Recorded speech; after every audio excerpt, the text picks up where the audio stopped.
Welcome to the YoggNation, the Spirit of Gratitude podcast on the One2Gration platform. Hello, friends. My name is Yogesh Patel, and this podcast focuses on bullying, self-awareness, and our inner spirit, inviting high-profile guests to share their experiences on these relevant topics. My next guest knows the pressure of high-stakes leadership. Justin Wright has enjoyed a successful 25-year career as a business executive and previously served as a chief information officer of Arcadis, a publicly traded company based in the Netherlands. And in doing so, from the boardroom to now becoming a viral influencer himself, Justin's story of his inner spirit shows that taking risks to reinvent yourself certainly does pay off. And in just 20 months, he has exploded his LinkedIn following from a modest 1,766 followers to that of 510,000, mind-boggling and staggering statistic with his online newsletter, securing his spot as the fourth most influential creator in the world, citing the internet marketing service Favicon in March of 2024. Now he's focused on helping executives, founders, professionals strengthen their experience through personal branding, authentic storytelling, and strategic influence. Maybe I could learn something there for myself. Maybe it should apply. Well, with gratitude, welcome to the podcast, Justin. Appreciate it, and really happy to be here. It's a topic that I'm passionate about, so grateful that you invited me. Oh, well, thank you. Thank you. Well, I'm curious. Let's start from the beginning. Your online newsletter is called Brilliance Brief. What is that? Yeah, Brilliance Brief is my way of sharing some of the things that I've learned in my journey of self-mastery with my audience. And on LinkedIn, I post a lot about leadership and about company culture. And I wanted Brilliance Brief to be more about the inner work that you can do to be a better leader. I really believe that to lead other people, you have to lead yourself first. And that comes down to recognizing your emotions, being able to manage them well, having empathy for other people, leading with intention, leading with kindness. Those are the kinds of things that I like to work on myself and share with other people. So it's a matter of self-awareness within themselves. Self-awareness is the first step. Once you recognize what you're going through, your own experiences, your own emotions, then you can start to develop the skills to be able to manage them and use them to your advantage. Is this not just common sense? I don't think so. It wasn't for me. I know that for a long time, I lived in a way that I let things happen to me and I reacted to them rather than understanding why I was feeling the way that I was feeling, understanding what I was feeling really. And then, because of that, I wasn't able to control myself very well.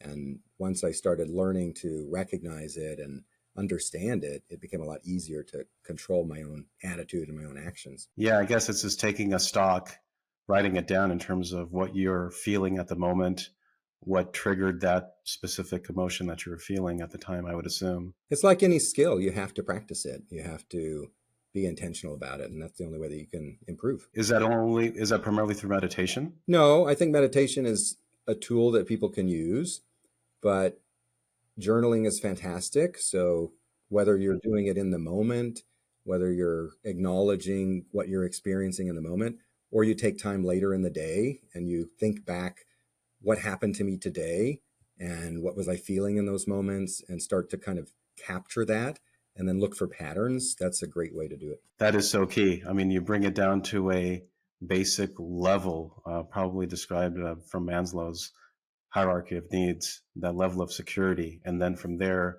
you learn more about yourself. Absolutely. Yeah. And my goodness, from the stat growing your newsletter to 510,000 plus, congratulations, by the way, to do it in such a short period of time. What's been the secret of success? No secret. It's, to grow an audience on social media is all about mindset, I think. It's, for me, my motto is success is a byproduct of helping other people. So what I try to do every day is give value based on the lessons that I've learned, what's worked for me, what hasn't worked for me, and always thinking about how can I help somebody who is where I was a few years ago and struggling with what I was struggling with and facing challenges that I faced. I had to go through those experiences to gain the knowledge and skills that I have. And now if I can help somebody else find a quicker way to do it, experience less frustration in the process, then fantastic. And so I always try to share things that are really actionable, things that they can implement in their life today, not something that is just theory or things that they have to plan for 6 months in the future. And what I found is by sharing those kinds of things, people naturally are looking for that. And so if you're able to solve problems that other people have, it creates a great audience. Yeah.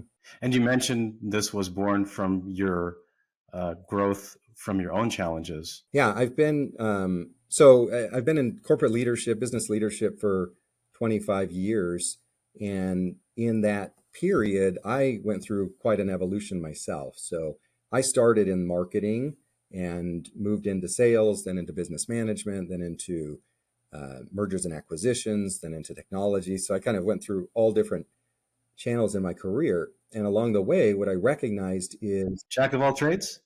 a little bit. I mean, having to learn as I go. But what I recognized is there's a common thread through all of that, and that's people. And business is 100% about relationships. So if you can understand people, if you can get along well with people, if you know how to develop strong relationships, build trust, connect with people, you can be successful really in any role that you have. And in order to do that, build that trust, be able to connect, be able to lead people, I had to learn how to lead myself first. And so it was part of my transformation and self-mastery journey. Seems as though a lot of this is around emotional intelligence. I think emotional intelligence is a really underrated skill in business and life in general. There's been studies that show that top performers in sports and business and entertainment and in a lot of different aspects of life have a high level of emotional intelligence. And I know for me, that's been key to my ability to understand and connect with other people is, I need to not only understand my emotions, be able to manage them, be able to, pause before I react to something that is affecting me, but also having empathy and putting yourself in somebody else's shoes, listening to them to understand what they're going through, to try to recognize their perspective. If you can develop those skills, it will help you in any relationship in your life, but especially in a leadership role or in business. Is it leading with the heart, or is it something else that you just described? Leading with the heart is a component of it. So that's, kindness, that's wanting to have a positive effect on other people. I encourage all leaders to lead with kindness. I think it's important, have compassion for other people, do your best to help support their growth. And as they're successful, you're successful. One of the things I feel really strongly about is, leadership is not a title. Leadership is not a position that you've earned. Leadership is about your ability to help other people grow, help other people accomplish things that they wouldn't have accomplished without, your support, the environment that you've created. So it's more about a set of behaviors and a mindset than it is any kind of position or rank. Right. And the online newsletter does get into some of these specifics in terms of the awareness of what should be perhaps in any given present situation. Absolutely. And I talk about, the practical ways to do that. So, if you are interested in developing your leadership skills or developing your emotional intelligence, those are the kinds of things that I try to talk about because I think they're mysterious to a lot of people. Most of the skills that you learn in school or on the job are hard skills, technical skills, and we don't talk enough about the soft skills. But the soft skills are what make people successful. They're the skills that, your intelligence, your technical skills will get you in the door. The soft skills are what help you progress. And it's also, I would also have to imagine that it's important in terms of resolution of differences. Yes, conflict management is a big component of it. So, people don't like to be told what to do. People like to believe that you have their best interest in mind. So if you're in a conflict situation or you're a manager trying to help two workers, two employees work out some kind of a conflict situation, then your ability to listen, understand, have empathy for them makes a big difference in resolving the situation. Well, you shared in one of your LinkedIn posts, Justin, that gratitude has boosted your ability to find happiness. What and how did you come to with that realization? Yeah, gratitude is something that I only started practicing, you know, intentionally a few years ago. And the way that it came about is I was going through a really hard time in my life, a lot of challenges. It seemed like nothing was working out for me. My relationships were a mess. Things at work were really hard. And I had a very negative attitude about life. And what I learned from that is if I was going to change that, I had to really be active in my decision to change it and figure out how to do that. And throughout my life, anytime that I have faced a big challenge and I didn't know what to do, I turned to books because what I've learned is that every problem that you face in life has already been solved and somebody wrote the solution in a book. You just have to find which book it is and read it, apply it, right? So I started listening to audiobooks, and I remember one of the books that I listened to talked about how much of a physical and emotional impact gratitude can have on you. And it talked about some studies that were done where adults for 10-week period would write a gratitude letter once a week, or a different group would write down 3 things that they're grateful for every night before going to sleep. That's what I do, by the way. And that's awesome. Yeah, we do it together as a family. Myself, my wife, and then our 2 daughters, if they're around. That's great. And what they found in these studies is the people who did that versus the control groups had better physical health, fewer headaches, no nausea, lower congestion. They had better mental health, so they, were more emotionally stable, more positive feelings, and they slept better. So the things that a lot of people struggle with in life were solved by this simple act of gratitude. And that really hit me hard because I was experiencing a lot of negative effects in my life. It's synonymous to the plant experiment where you have 2 sets of pots with water, and one you give it love, energy, soothing music, and the other hateful messaging. And the crystals in the water were grew differently. It's fascinating to me. I love the science of it, how it can actually change your brain physically when you do these kinds of things. And so my experience was when I started actively doing it, it didn't take that long for me to start looking for the positive in life rather than focusing on the negative.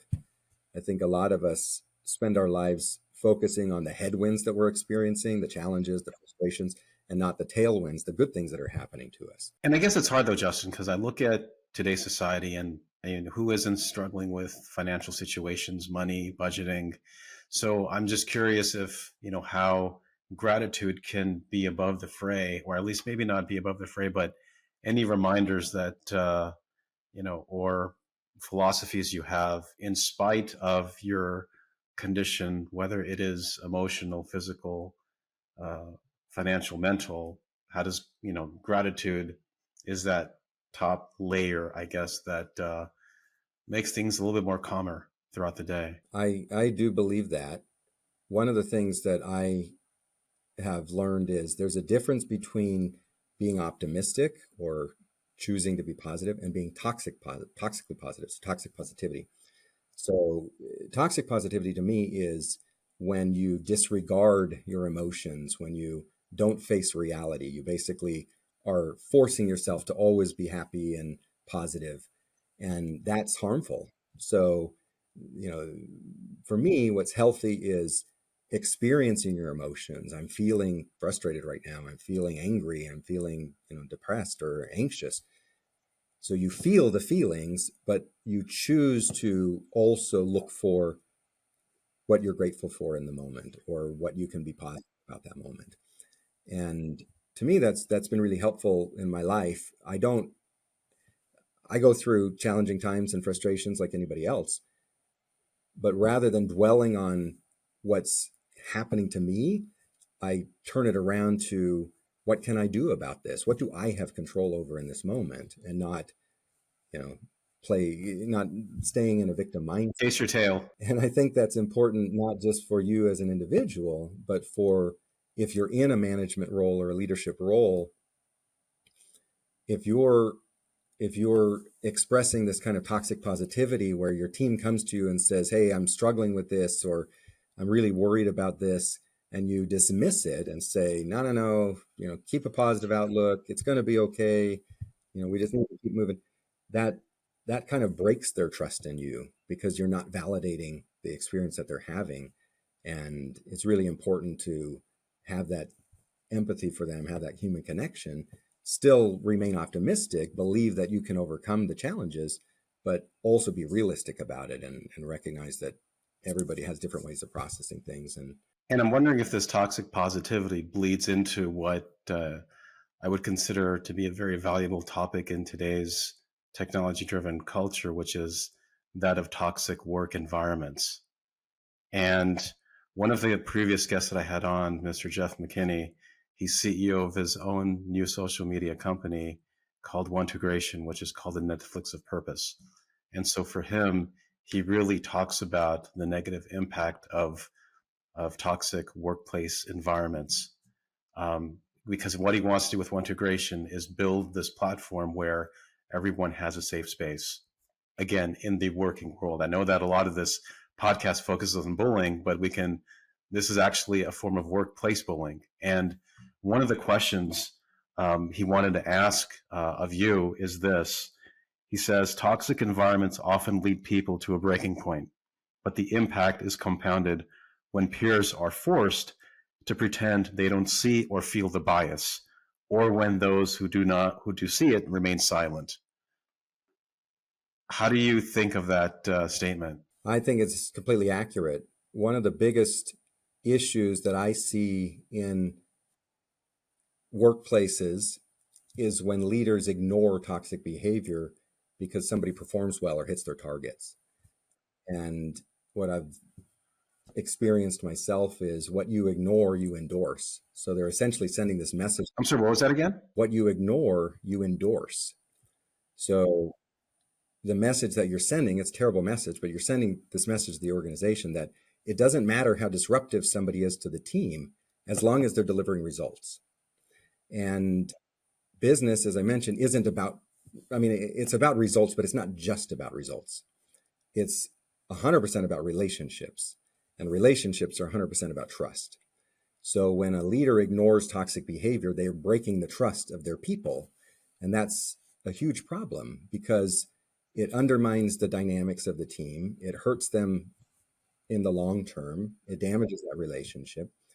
And so even though that toxic person might be considered a high performer, they're not really a high performer. They're creating hidden costs in lost engagement, in damaged collaboration, in good people walking out the door because they don't trust the organization anymore. So it's really important for leaders to take action when they see bullying in the workplace, when they recognize that somebody is not a trustworthy person or that they're damaging the culture. You have to take action. You can't just ignore it. What if the issue is within the leader himself or herself? That's tough. I've been in that situation before. It requires a lot of courage and a lot of integrity to confront it. So the advice that I always give people, I get asked about this all the time. What do you do if your boss is toxic? And you have to choose, is that an environment that you want to stay in? You always have a choice. I know that it's hard sometimes to decide that you're going to leave a job, especially if you have friends there and you enjoy the work, but you're having this bad experience with your boss. I recommend trying to find other trusted leaders in the organization. Maybe it's not your direct manager, but other trusted leaders, and try to build relationships with them, get advice from them, see what they encourage you to do. Wouldn't HR be the first step in trying to mitigate this conflict? It's hard, and I don't want to throw HR under the bus at all. The people who are in those roles are great people who are doing their best to keep the company positive and doing all the right things. So you can approach HR and talk to them about it, what you're experiencing, document what is happening. So you have a way to explain things, that's factual. But I wouldn't rely on HR to solve the problem. And really HR's role, the way that I've experienced it in my different companies that I've worked for, HR's role is to make sure that the company is following its processes and procedures and is protecting, its interests. And they usually have the employee's best interest at heart. But when it comes down to it, their job is to make sure that the company is protected. And so that's why I say, if you can find leaders within the company that do have high integrity, that do believe in the values of the company, it's, be proactive and try to build relationships with them and see if that can help. And I guess just taking it one step further, it's not the notion of just staying in your swimming lane. To some extent, focusing on what you can control, letting people, I love the Mel Robbins book, Let Them. So rather than worrying about what people talk about you and gossip about you and say about you, let them. Yeah. Great title, by the way. It is a great title. I think it's fantastic. Fantastic book.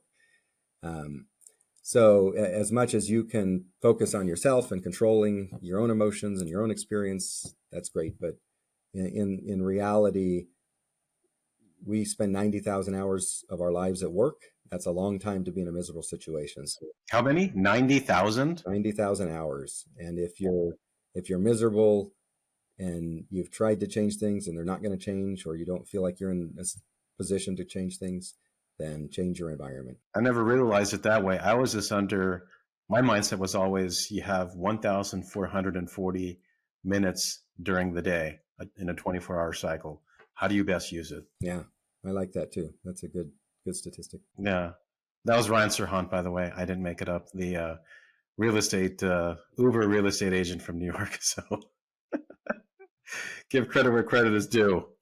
Where did this spirit of helping others in leadership roles come from? I've had some great leaders that I've worked with in my career. And what impacted me the most is when a leader believed in me, even when I didn't believe in myself. So they encouraged me to do things that I didn't know I was capable of doing. And I have a great example.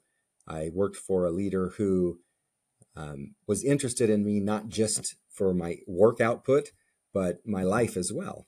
And I had gone through a big transformation at the time where I had lost a lot of weight, over 100 pounds in the course of a year. And I started running in that process. And one day I was telling him about my experience running a 5K. And to me, that was a big deal. I was a couch potato and I went to be able to run a 5K. And he was saying, hey, really encouraging, hey, did you know that I've run 19 marathons? And I had no idea that he was that athletic. And he said, if you will train for a half marathon, tell me where you want to go run it, and I'll meet you there. He lived in Florida. I lived in Arizona. And he said, I'll meet you anywhere in the country. Just pick a race and we'll do it together. And that really touched me. I mean, the confidence that he had in me that I could do that when I'd never been an athlete my whole life, but also that he was willing to give up his time, his money to fly across country and do that was fascinating to me. And that kind of belief in me, that encouragement, really had an impact on me. Incredible. How many people do that? Yeah, I took him up on it, and I said, I sent him an email. I said, okay, I'm signing up for this race in Moab, Utah on in March or whatever. And he showed up, and he was there, and we did it together. And it was one of the hardest things I'd done in my life up to that point, but I finished the race, ran the whole way, and super proud of myself. But can you imagine the gratitude that I felt for him having done that? And I remember, the race was over and he said, I got to run, I got to fly back home. My family's waiting for me. So it was literally, he flew in, ran the race with me, flew out. And that's something I'll never forget. And I want to do that for other people too. I want to show them that I believe in them. Yeah, I was going to ask, you must have this in you now to pay it forward to perhaps others that were like you during that time. Absolutely. Absolutely.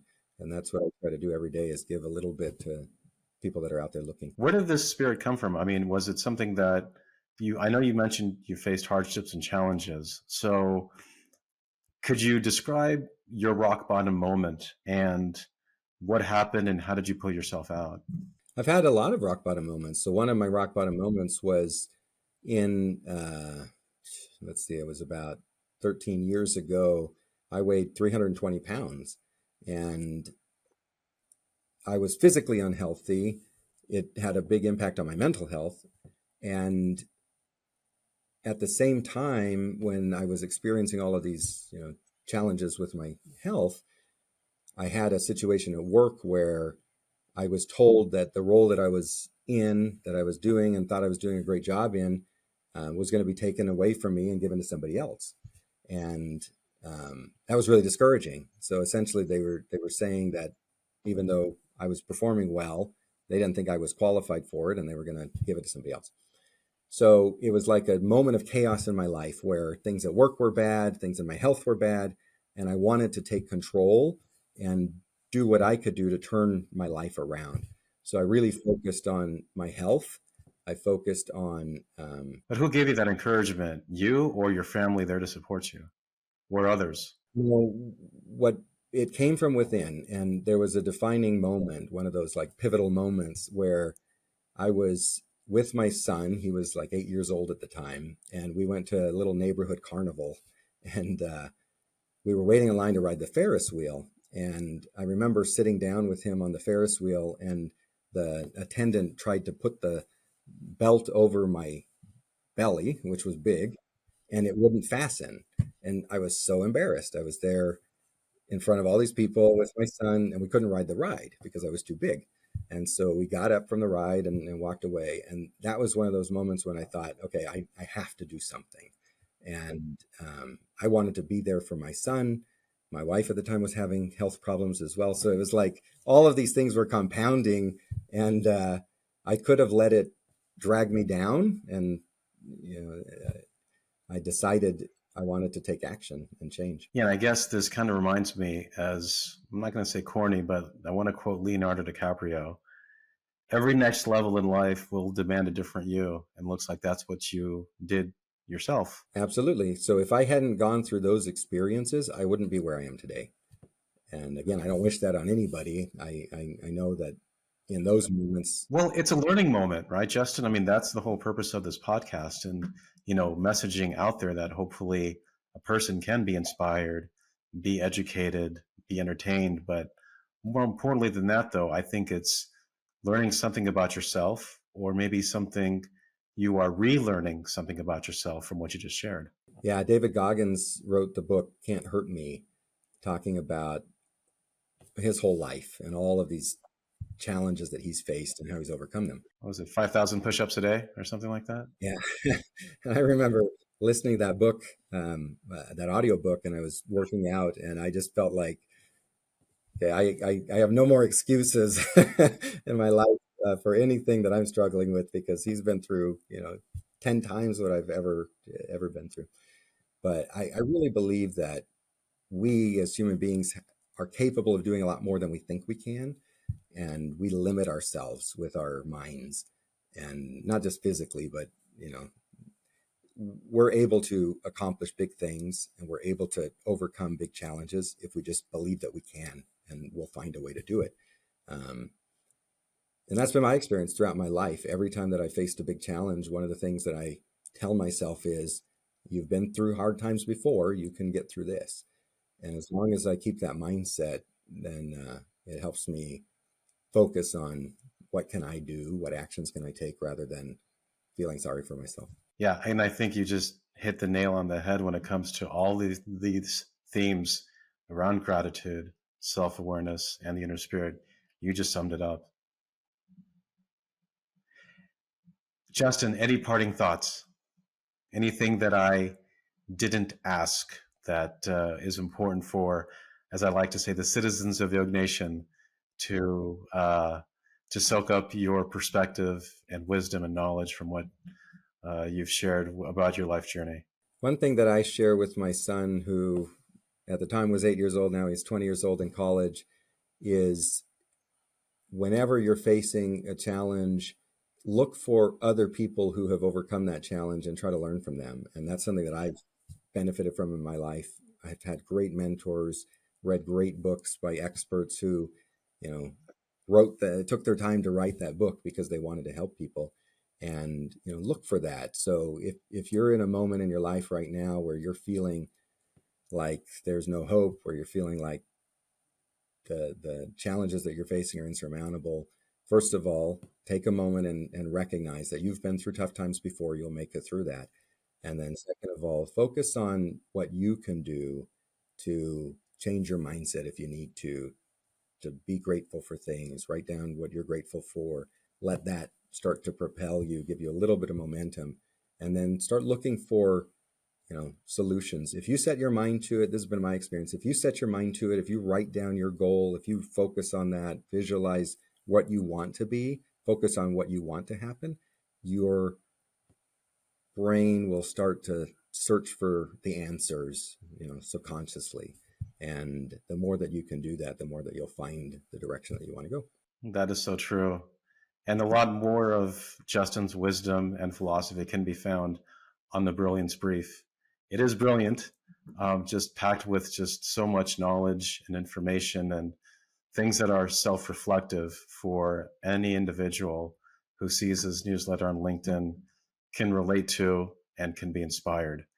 Well, Justin, thank you kindly for joining us on the podcast here today. Again, I'm really grateful of what you were able to share with your authentic storytelling and being vulnerable in terms of the things that you express. It's like, hey, I wasn't perfect. I had my own issues. I got through them. I think it's a universal theme that could be learned by everyone that is listening to the full video or to any perhaps of the reels that will be produced. Justin, I thank you for your time. You have a wonderful day. Thanks so much. Appreciate it. Bye for now.